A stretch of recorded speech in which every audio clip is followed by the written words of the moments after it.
Good morning. This is Christ the King Sunday, the last Sunday of our liturgical year, and I'm Father George Corrigan from St. Francis of Assisi here in Triangle, Virginia, with a few Sunday thoughts on our gospel reading. A gospel where Jesus says, to Pontius Pilate, my kingdom does not belong to this world. Otherwise, my attendants would be fighting for it. As it is, my kingdom is not here. And I suspect for most of my life, I sort of thought, yeah, that's right. God's kingdom is up there in heaven, not here on earth. And yet, what is interesting is the word that is used is kosmos. And that is a word that includes heaven, the skies, the earth. It's that the world in which we live. In other words, this isn't going to pass away. The world is going to have this new earth, this new heaven, this new Jerusalem. And so there's a certain part of it I got to go, what are we to understand of,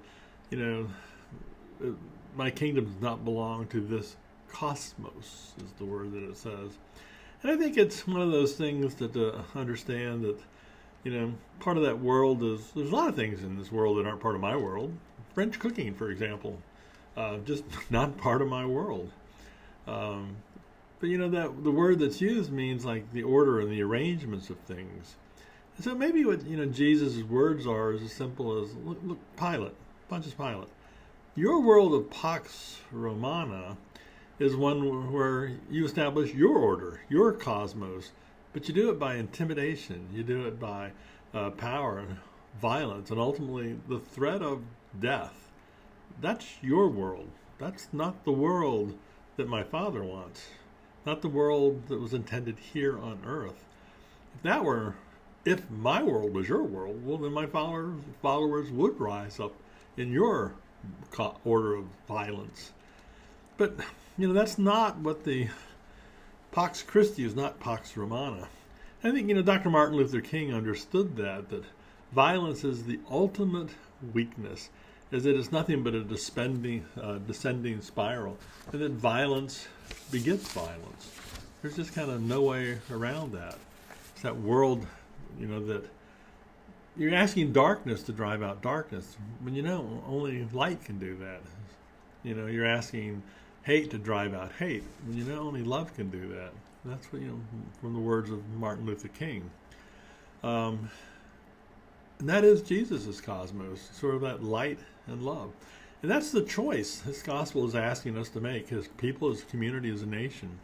It was a choice given to Francis of Assisi. He grew up in a world where crusades and knights, that kind of glory, that's what he wanted. That was his cosmos that he thought was obtainable.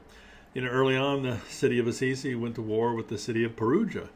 And they met in the Battle of Collestrata, which lasted all of 20 minutes.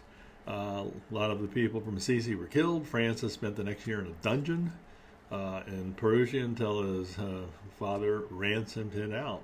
But he came out, emaciated. He came out with malaria. He came out, in a world what's wrong with the order? But he didn't give up that idea of glory. And later when, the Fifth Crusade came along, Francis got his dad to buy him a horse and a suit of armor, and he's going to go obtain that glory of the cosmos that he knew, that world of order.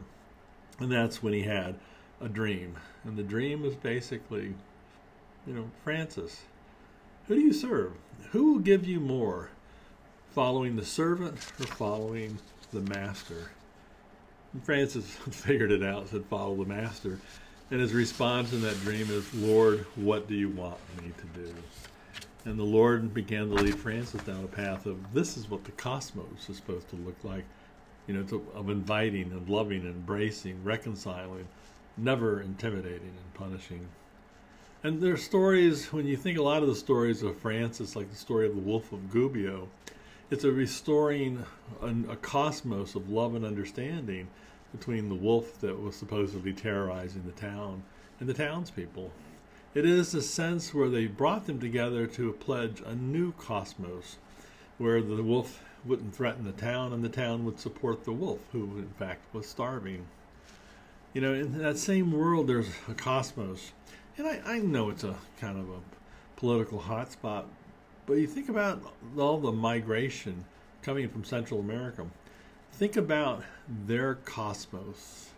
It's a cosmos where drug and gang violence are increasingly part of the world. And like every mom and dad, they don't want that for their kids. And so they leave that cosmos to travel across the cosmos of Mexico, where it's just intimidation and bribery, in the hopes that what they see is order and peace and all the rest of it here in the United States, that they can come. And, it's not the political issue, that I'm drawing attention to. It's that's what parents want for their kids. Order and well-being. It's what we want. It's what Christ wants. Is a world in which the cosmos is arranged. Not the world of Pilate, not the world of Francis of Assisi and his idea of noblesse, but that thing that we are people who choose, and by the action, the choices, the words we use, begin to reshape. Because it's the same question to us. What'll do more for us? The servant called the world, or the master called the Lord? And the question we should ask is, Lord, what do you want me to do? Certainly don't return violence for violence. Don't assume darkness is going to drive out darkness. In your own place, in your own time, what is the light that you can bring to a situation? What is the love that you can bring to a situation?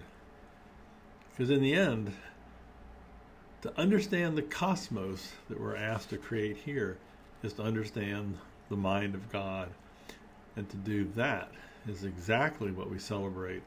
When Pope Pius XI instituted Christ the King Sunday, he wrote that Christ should reign in our minds, in our wills, our hearts, and our bodies, in the choices that we make.